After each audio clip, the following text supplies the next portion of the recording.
Hey guys. Hi. Hello. How is everybody doing? We're back. Hope you're doing good. We hope you're doing so good. But you know something? Before we start this episode, we just wanted to give you a small message. We just want to let you know about an amazing podcast that we've been listening to called Live, Laugh, Murder. It's so fucking good. We think that our audience, our friends, our loved ones would truly enjoy it. So we're just going to play a quick little clip for you right now. And here it is. What do you get when you mix someone who loves true crime and horror movies with someone who's afraid of their own shadow? Someone like you? Yeah. I'm glad you asked. You get the perfect podcast. We're Carmen and Joanna of Live, Laugh, Murder podcast. We're not your typical true crime show. Here at Live, Laugh, Murder, we tell stories that might be true crime or they might be the plot of a horror film. Can you tell the difference? Don't worry though, because all is revealed by the end. We are true crime sometimes. So check us out. We release bi-weekly on Saturdays. And remember to live, laugh, but never what, Joanna? Murder. Never murder. Thanks, guys. Thanks. All right, so definitely check out Live, Laugh, Murder podcast. You will not be disappointed. You Be won't. disappointed. You And won't be. If you have a Live, Laugh, Love sign in your house, get rid of it. Get rid of it. You don't need that shit. This is bullshit. No. Out with the old, in with the new. Yeah. Exactly. So now let's move on to other pressing business. What are we doing here today? All right. So before I jump into my story, I need to give credit where credit is due. And this story tonight is thanks to Jerry. Jerry! Yes. Jojo! Hey, Jerry! So one of his late insomnia nights, he couldn't sleep. He found this show on Tubi. And Fucking then Tubi, the bitch. next day, he literally woke me up and was like, we need to watch this because this is a bizarre buffet topic. Oh, I love Nice. that so much. So thank you, Jerry. Thank you, Jerry. I don't think any of you will be disappointed with this one. Oh, I can't wait. So, Thank you, Tubi. Tubi, and yeah. thank you, Tubi. Shout out to Tubi. Yeah. Shout out to fucking Tubi. Yeah. There's some really good content on that There platform. is. Oh, Tubi boy. is lit. Lit. So, tonight I am taking us back to a time and place that I don't think any of us ever want to go back to. Oh, boy. And it is the height of the COVID pandemic. Oh, shit. Oh. Like, I'm What a talking weird about time. exactly, but I'm talking about like the beginning. So like full lockdown, you're not allowed to go anywhere, you're not allowed to see anyone, you have to stay home.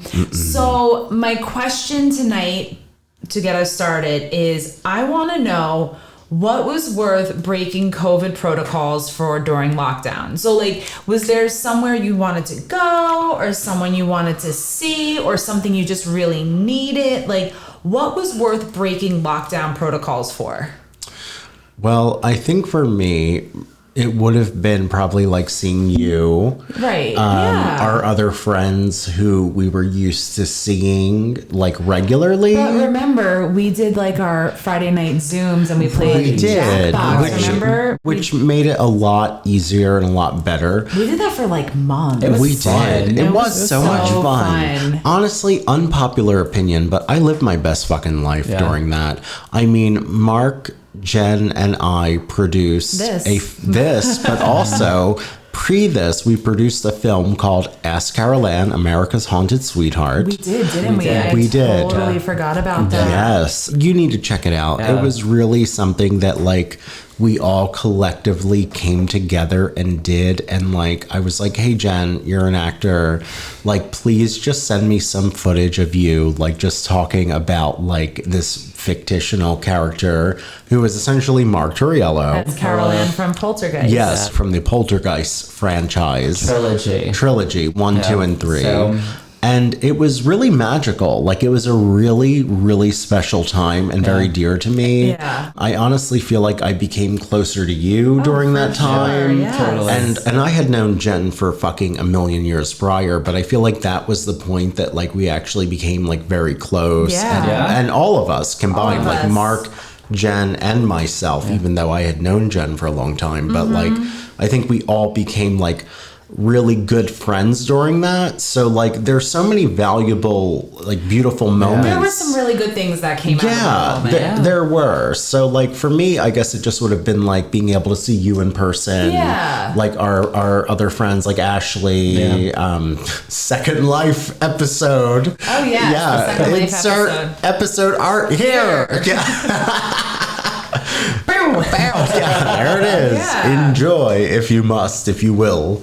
I mean, I wanted the world to actually end during the pandemic, so Yeah, he did. I did. Mark and I, you also were not in a good place with work. no, Yeah, because that's true. You This, had some stuff going on. yeah, this lousy company called Michael Kors. They did some very unethical things to their employees. There we go again. Demoting people, pay cuts, and making them do 10 people's jobs for half of what you they had did. you had it really rough. Yeah, I and then remember. when you vocalize your opinion, you're in trouble. So don't give Michael Kors your business. He's terrible. But anyways, I was very happy because I think the world is a terrible place and needed some disruption. Yeah. Because disruption brings change. Yeah, and, it does. I was burnt the fuck out before all of this, and it was nice to have time with Mark and our dog and for us to do creative things. Yeah. Just decompress. And just not care what happens. 'Cause Yeah. we didn't really know, like, were we going to die? No, we went Or to we gonna be Guitar Center homeless? and bought this podcasting equipment that if Yeah. you're watching on YouTube, you can see us using right now. Yeah. So, I Wait, Guitar Center is still a thing? It's still around? I think that's, so. That's where we got all this. It was 3 years Really? ago. Yeah. I don't know if 3 years later it still is. Interesting. Yeah. So it's like weird because like COVID brought a lot of bad, and unfortunately many people died. Yes. But there's also some, I think more bad came out of COVID than good, but some good came out of it. Yeah. Oh yeah. I agree. Yeah. I agree. Yeah, I mean, I think for me, I don't think there was anything worth breaking the protocols for. Like, I lived by myself. I was in this small ass attic apartment, like a studio apartment in somebody's attic. I was all alone. I was scared as shit of the pandemic. Like, mentally, I was not in a good place. So, like, I was not leaving the house for shit. No. Yeah, totally. Maybe to go to the grocery store down the street, but that was it. Yeah, I think we were all scared though in that sense too. I think, it just depends on like your memory recall of it. Like for me, I definitely was scared too, so I get that. Yeah. Yeah. We definitely had some like strict policies and procedures, but it wasn't as bad as England was, which is where our story takes place tonight. Oh. They had multiple lockdowns through the entire pandemic. And there were some parts of the country that couldn't even leave their homes, period, except for essential workers. Okay. Wow. Which, like, same here, but like I feel like it was a little bit more like We were a little more lax. about it. There was also a time in part of England and other parts of Europe where you were only allowed outdoors for like an hour or two a day. Wow. And I remember Christmas 2020, houses over there were not allowed to commingle. So like imagine living by yourself and not being able to see your friends or family for the holidays. But then again, like maybe if us Americans did exactly what we were supposed to do, like them, like we wouldn't be where we are now. But that's a story for another day. Yeah, but you're right. Yeah. Our story starts with Phoenix Nets. She was a promising student. She had aspirations of becoming a paramedic. She was 28 years old and she lived in South London. She eventually dropped out of university and moved to Birmingham after falling on hard times, which I'm doing in air quotes because drugs became a priority for her. Oh boy. Okay. So she met Garecca Gordon in an HMO that she was staying at. Now, an HMO stands for House in Multiple Occupation. Okay. So 3 or more people from more than one household live in an HMO where all the common areas are shared. Okay. So they have specific landlords and rules in effect, which I'm not going to get into. They normally work with homeless people and people transitioning into other living situations. So like when I lived in London years ago, they really take care of their homeless people over there. Like, it's very, like, you didn't really see, I mean, this was also like 10 plus years ago. Things might have changed. I haven't been there since like 2016, but like, you don't really see homeless people on the streets. They do take care of their people over there. They have a better system in place than we do. They definitely do. Yeah. And the documentary about this that I watched referred to this as a hostel instead, but honestly, I think that's just a way to dumb it down for us Americans. Okay, yeah, layman's terms. Exactly. It's Yeah. like a hostel is essentially like a hotel that like you share a bedroom with strangers. Yeah, it's like having multiple bunk beds for a really cheap rate. So, Garecca Gordon immigrated to the UK when she was young from Jamaica and was staying in the room next door to Phoenix. Okay. She was also 28. And what happened next between the two is a bit unclear. But in May 2020, police stopped a man and woman who were driving erratically near the town of Colford.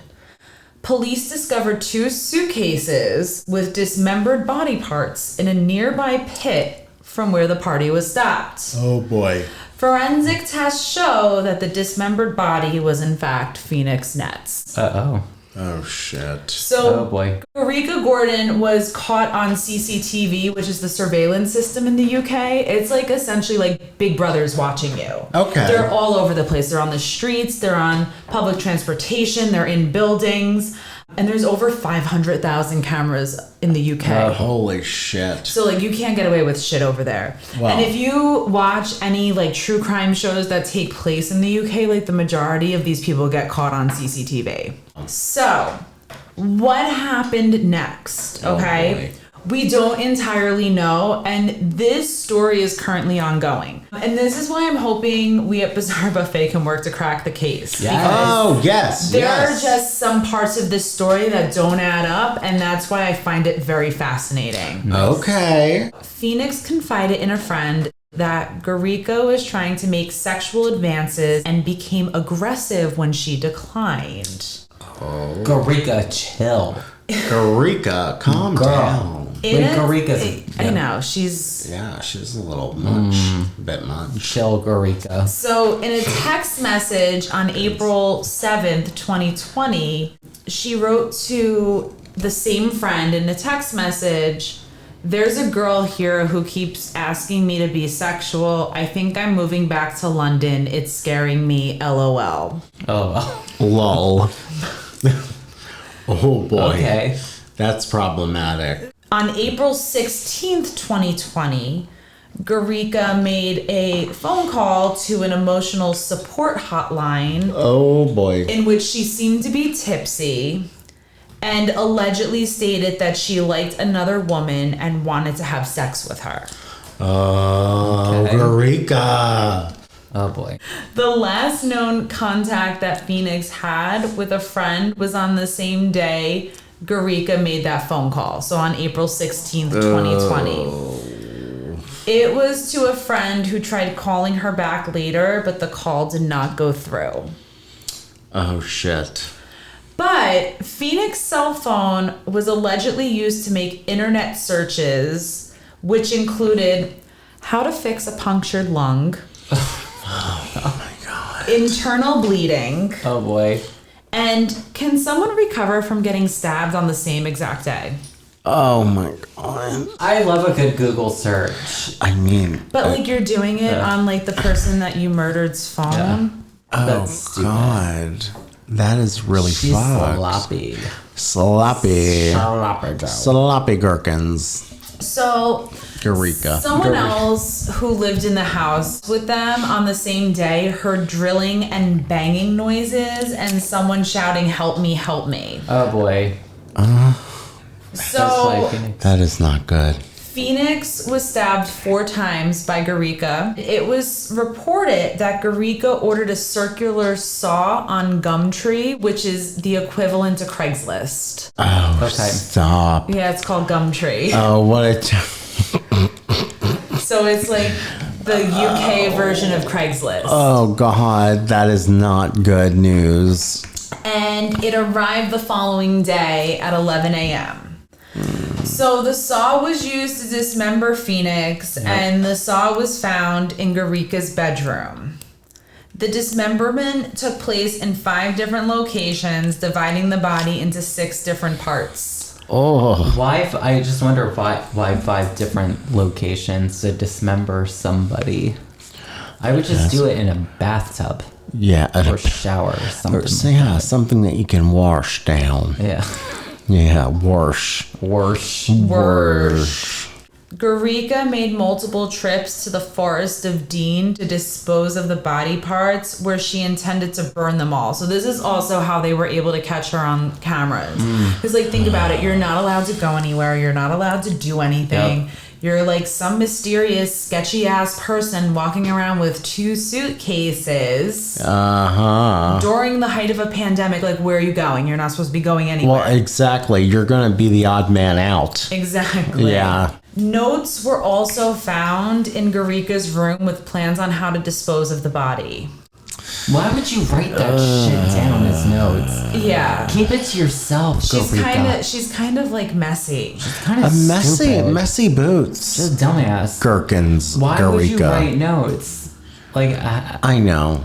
Why? It's you know what? It's called a paper trail. Maybe if you have a bad memory, how about this? Maybe you should make sure that your memory is good enough for the time that you're doing this, because writing things down at this point in time is not a good idea. No. Garecca. Yeah. It's very sloppy, if you ask me. Yeah. Yep. Sloppy gherkins. So, Garecca went extra lengths to try and, make people believe that Phoenix was still alive. So, she actually went on the internet and downloaded an audio application. Oh, God. Which enables her to edit some voice messages of Phoenix to send to those via social media platforms and to a number of people, which she tried to confirm that Phoenix was well and that she was alive. Oh, boy. Mm-hmm. Oh, shit. So she's getting a little silly-nilly. She's getting, yeah. She's, making these, false voice memos, but then also, going on the same phone and looking up, how to fix a punctured lung. Yeah. How do I do Ask Jeeves? Remember that? Oh my Search God, engine? I forgot about Ask Jeeves. Hey Jeeves, how do I fix a punctured lung in an hour? You don't. That's the answer. So, in the aftermath of this horrific find, the police arrested and charged Garecca with her murder. Yeah. Wow. Gherkins. So, a 38-year-old Manesh Saraithia was also initially accused of assisting an offender. He drove Garecca to the Forest of Dean, but insisted he did not know what she was doing. So it sounds like some hired driver that literally was hired to drive this girl. He had no idea what she was doing. Yeah. The charge against him was later dismissed. Now, if you go on Tubi and you watch Caught on Camera, there is an episode where you actually get to see the live footage of when she gets pulled over with the suitcases. Shit. With the body parts. With the body parts. During the pandemic. I tried to pull it up on YouTube, but I couldn't find anything. But go on Tubi, watch Caught on Camera. Yeah. I will. So, she gets very, defensive, trying to talk the police out of searching her suitcases. She's like, so here's what happened. Silly thing. I would too if But she was making it it was there were drugs or something in there. Oh, you don't need to go look at that. She was being extra suspicious, if you will. She seemed very, very messy. So the West Midlands police took lead in the murder investigation. Forensics teams were said to have analyzed the scene for a week, concentrating on the bedroom and on the first floor of the property where Phoenix and Garecca lived. Okay. The crime scene investigators were also seen checking wheelie bins, a bicycle, and the back garden of the house. But exactly where Phoenix was murdered was never revealed. Oh. So, April 21st, 2021, so about a year later, just days before due to stand trial, Garecca admitted to murdering Phoenix. Oh, wow. She appeared before the Bristol Crown Court via video link for a short hearing. And the 28-year-old spoke only to confirm her identity and pled guilty. I believe she's expected to life in prison. And this is the thing that is very fascinating about this story. We don't know exactly the motive, and that's why I'm asking you what you think happened between the two. Because I just think this is a little extreme and a little excessive for somebody who denied sexual advances. Yeah. Do you know what I'm saying? Like, I do. For somebody to just go kind of off the deep end and dismember somebody and put them in suitcases all because she turned down some advances. I find it weird. I find like there's probably more to this story. Yeah, there definitely is more to this story. So they both met at the hostel. Yes, in this home, yes. And they lived in the same house. Now, remember I said at the beginning of the story that Phoenix was involved in drugs. Was it a drug-related issue? Was there something a little more? I mean, I think that definitely could have been a part of it. Where was the landlord in this situation? Yeah, where was everybody? Where were you? I want to hear from the roommates. Yeah, absolutely. I think it's, oh my God. And because you add the pandemic on top of this, just makes it extra complicated, you know, because it's like, if somebody were leaving, would people have said anything? Would people, like, what would they have thought? I think everyone was probably kind of like scared.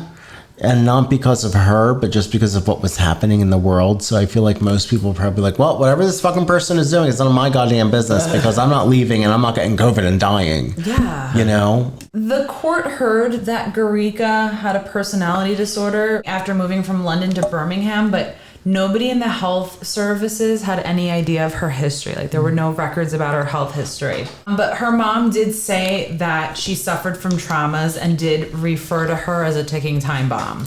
Oh, well, that's comforting. So, yeah. Yeah. Very kind words. Yeah. Right? So kind of like a mother to say that about their child. But, like, there's just something about this story. I feel like there's a missing piece to this. There is a missing piece. I can't put my finger on. So was what was her name? Garecca. Garecca. Gherkins. Okay, so number one, my first question is Garecca. What is her? Do we know what her full-on sexual orientation is? Is she a lesbian? Is she bisexual? Is she pansexual? That was never stated. I mean, the only thing that I found was that she allegedly called that hotline saying that she was, you know, interested in another woman. Okay, so So she was a lesbian, most likely. I disagree. Oh. I think that Hot take. if she's calling a hotline, this is probably because this is new to her. It could be. It could very well be new to her. Uncomfortable. So maybe a suppressed feeling of being attracted to the same sex came up. I didn't think about that, Mark. And that's why she actually called. a really good point. That is. Yeah. I think there was drugs also involved. Oh, there had to be. I feel like there's no other way. think Like, there had to be something. Yeah, I think some potentially influence. My conspiracy theory is they potentially might have shared drugs occasionally during their time at the hostel. It could have been 1 or 2 nights in a row. During these interactions, I think she felt this attraction to her, hence why she called the hotline or the helpline. And what ended up happening, I think maybe in a drug-induced state, she made a pass or a move on her. It didn't go well, and then it resulted in a murder. Yeah, and that kind of reminds me of the Jenny Jones murder scandal. Insert artwork here. Oh my God! And it's Pride. It's Pride Month again. Wow, Jen, you have a knack for this. We're just gay as hell. We are. Podcast. We are, absolutely. So, but she's in prison right now. Yes. I'm surprised that she hasn't released any like statements. It's so funny. Like, behind there's why. really not a lot out there, and like all articles are like pretty similar. Yeah. Like when I went and cross-referenced things, like everything was like kind of the same. But I definitely feel like because this happened during the height of the pandemic and they were in lockdown as we all were, like there could have been a moment where they confided in each other in something, or they had some sort of connection. Yeah. Because you're spending time with these people, even if you're not living in the same rooms, but you're still in the same like living corners. Yeah. Like, absolutely. there has to have been some sort of like exchange or connection or confidence. There was something. But I think reading that it was all because of sexual advances, there's just something about that that's just not sitting well with me, and I can't put my finger on what that motive is. I mean, going back to the Jenny Jones murder scandal thing, I think that there could have been like some sort of advance, and two of these people weren't necessarily comfortable in their sexuality. Right. And this was also a time where you couldn't really escape other people. Like, where were you going to go? So I think that, peoples, with some sort of maybe mental illness or deficiency, if you will, if you must, could kind of go off the rails, because it's like, this is something that is new that we're exploring, and there's nowhere to go, and if I need to escape this and I can't deal with it, I'm stuck here with you. Right. And then people make bad decisions is an understatement, but people sometimes make really irreparable decisions, like murder. Exactly. Yeah. She sounds like a dumbass. Yeah, straight up dumbass. She sounds dumb as hell. Yeah. Get a vibrator. I think my with a porn. favorite. Yeah, exactly. My favorite part was like, can someone recover from getting stabbed the same day? Yeah, exactly. I've Googled the same thing, and I just recovered on my own. What, do we know what, oh God, this is going to sound so controversial. Do we know what her ethnicity is? She immigrated from Jamaica when she was very young. Because I feel like in a lot of these, countries, like Jamaica or just everywhere, they're really, It's a taboo, anti-gay. They're, It's true. You grew up in a culture where homosexuality, whatever you want to call it, is severely frowned upon. I mean, it's almost like illegal in a lot of places. So that can fuck with somebody. Mm-hmm. And it sounds to me like she was young, right? They were both 28. 28, that's young. That's young. That's very young. And especially for unevolved. Well, it also, if what's her name? Garecca. Gherkins. Garecca. I'm gonna keep fucking. Garecca Gherkins. It sounds to me like that our YouTube followers are gonna have shit to say about that. They always do. But Garecca, if she's staying in a hostel in England, it sounds to me like she's just traveling the world, and maybe this is her first experience out. She was living in London. She lived in the UK. She moved there when she was young. Oh, never mind. Oh. I don't know what her exact story was, what made her move to Birmingham. Yeah. We know Phoenix she kind of fell off the deep end and dropped out of university, but she had aspirations of becoming, a paramedic. Yeah. But if you are interested in seeing the actual episode on Tubi, it's called Caught on Camera. Oh. There's 2 stories in the same episode, so it's this one and another one. Okay. It's not mentioned by Garecca. I think it's someone's name and Phoenix. So look for the name Phoenix. It's either episode 2 or 3. I'm gonna look it up. Go look it up. It's really interesting. Wow, I can't wait. And that was a fantastic story. Thanks. Wow, I loved it. Well, I mean, I guess if you want to fund our hostel, you can start by going on patreon.com/bizarrebuffet. You can visit our website that is overpaid for called bizarrebuffet.com. You can find us on Instagram at bizarrebuffet. Facebook, our Facebook page still exists. It's at Bizarre Buffet Podcast. Wait, we're back.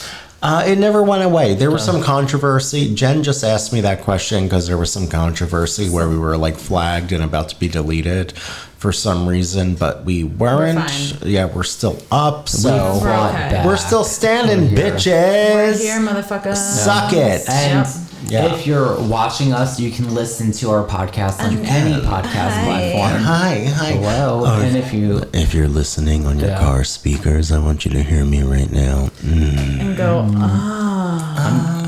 I'm gonna sit on that speaker. I'm gonna sit on. It's like in that Howard Stern movie. Yeah, Private Parts. Private Parts. Such a good film. That is a good film. If you listen to us, you can actually watch us on YouTube at the Star Buffet. Which means you should have subscribed by now. And that's it.